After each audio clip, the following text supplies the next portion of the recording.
Hi, my name's Steve Large, and I want to talk a little bit about waking up and what waking up means to me and how it is from my perspective.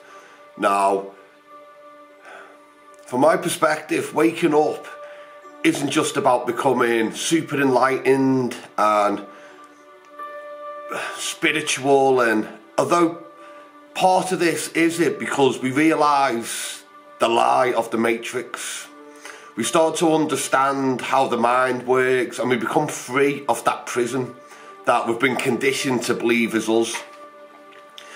This is where waking up comes from, because it's literally waking up. We've spent many of our early years in school and through our society living this daydream trance state of believing everything around us is real.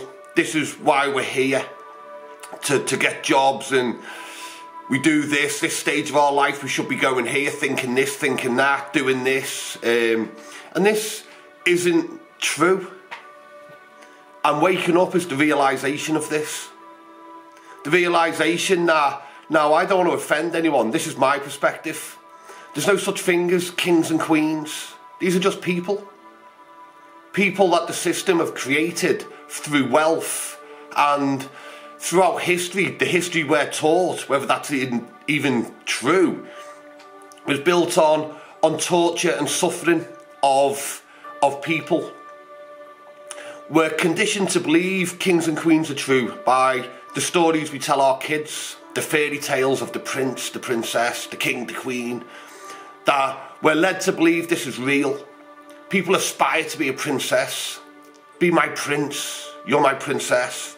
Now, as terms of endearment, this isn't a bad thing because it gives us a pinnacle of how we should be treated, but it's not real. All these titles are not real. They're all mind-based, and it's based on a structure of control, which leaves us at the bottom. That's what the whole slave matrix is about. Waking up is the realisation of this. The realisation that you're not Joe Bloggs who has to get up and trudge out of bed in the morning and go to his mundane job, hating life, and that's all you are, that's all you've amounted to be, and you're not successful. We are more than that. We are beings, we are souls of light and love. That's what we are. This whole construct of the matrix is false. Kings and queens and other people, lords and ladies with all these fancy little titles to give them precedence over us, are just like us. They think just like us, apart from their mind has been conditioned to believe they are better. So their egos and narcissistic behaviours are rife. Not in everyone, but the ones that are unconscious and that they believe in their conditioning is very much so. Now, this is the structure of the world today. Those with and those without. Those that are sleeping on the street with no food or shelter, and those who are living in mansions with more bedrooms than they could ever fill. This is what, from my perspective, is wrong with society today. We shouldn't be living like this. People ask me about the World Cup, and I'm like, I lost interest in the World Cup, and I'm an avid football supporter. Used to love Everton, I've got tattoos. My Saturdays were match days. It was all about the football. Now, I've still got a lot of love for football. I always will, for the game. But where the game's gone today, with these players who have lost the passion and the want to play football over a paycheck and a fancy car and the latest model on their arm, this is what I'm not interested in. And what they did in the World Cup for Brazil, where you had all them starving kids and homeless on the streets, to clear them out to make way for stadiums for a football tournament, doesn't sit with me. So this is where I lost interest in stuff like that. And this was part of my awakening process. Realising that football, as much as my mind loved it and identified with it, it's a sport. It's to be enjoyed. Now, how can something that's there to be enjoyed be based on people suffering? For my enjoyment, for your enjoyment, they suffer. That's real lives, real people. That's reality. Sport's just an illusion. It's a game for fun. People shouldn't be suffering at the hands of other people's entertainment. And this goes with living beings, circuses and that. A lot of them don't do it now. Dancing bears and all this type of stuff. These are living beings, entities that are here to experience and grow consciousness and the experience in the beauty of life. They're not there for our entertainment. That's a mind-based thing.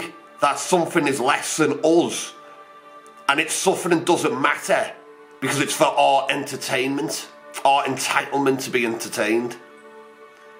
This is part of waking up, realising that, like, I used to go to the zoo and do all this type of stuff. Don't go to the zoo anymore. I don't believe animals should be caged, wild animals in little cages, so I can go and gorka and go, ooh, look at that. But that's my perspective. And this is how it was for my awakening process. And then this came to my food. I used to love a burger. I used to eat meat, steak. I was a bodybuilder. I couldn't eat enough protein. Chicken breasts every day. Salmon, tuna. This was my staple diet. It was all about the protein and the meat. And then as I started waking up, I started seeing it as, that's not a food group. The living beings, the animals, why are they classed as a food group? It's not food, they're animals. And I can see the conditioning of my mind to look at it as food.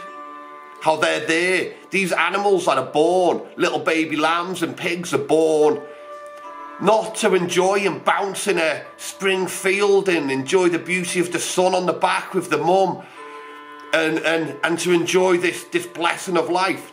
They're here to be born in a cage, to be fed, to get them fat for market so we can consume.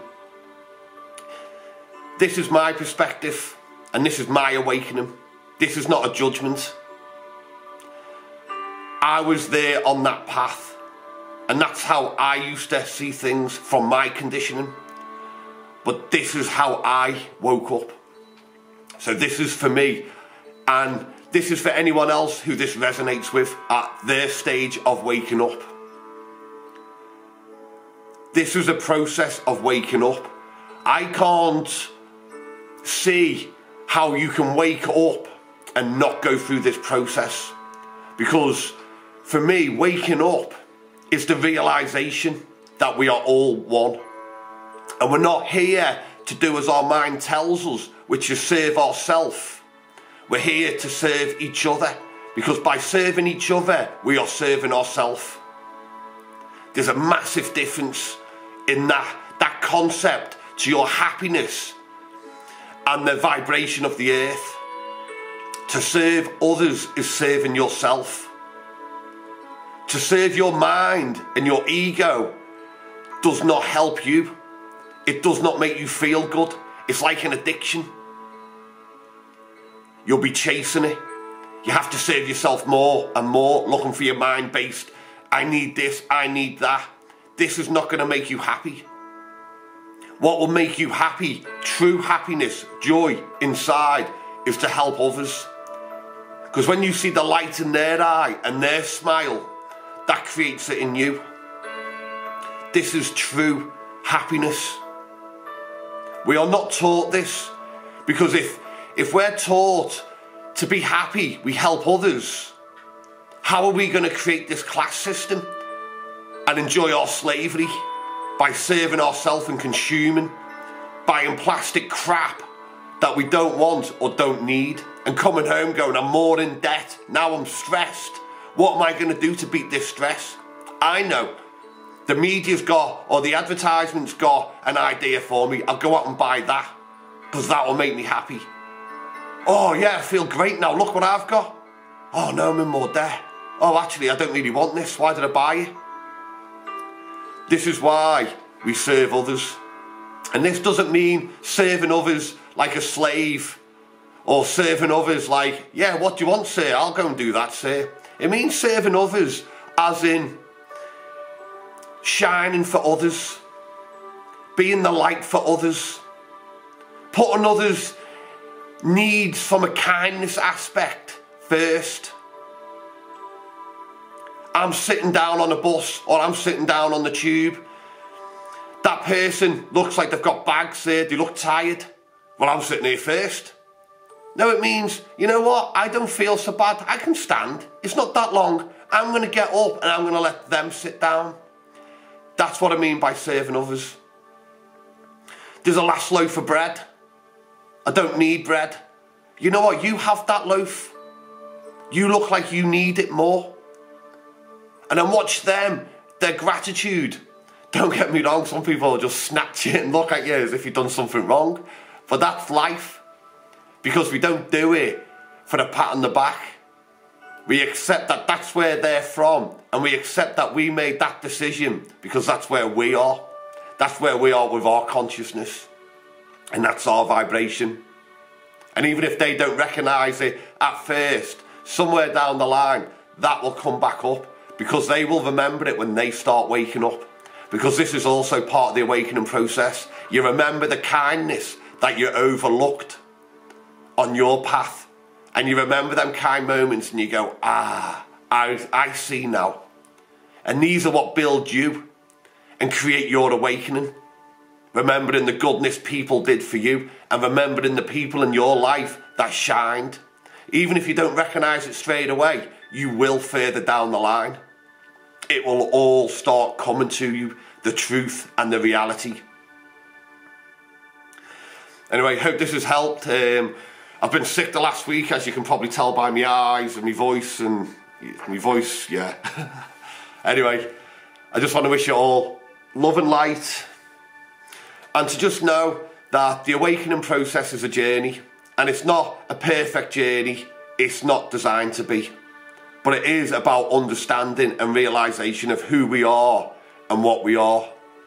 And the acceptance of our flaws as humans. Because we are flawed. And that's cool. Because that's what makes us all different. We all have our skills, we all have our strengths, we all have our weaknesses. But together, we make something dynamic. Anyway, hope you all enjoy your day, your morning, your evening, and just enjoy waking up. Enjoy the journey, enjoy the connection. Thank you. Bye.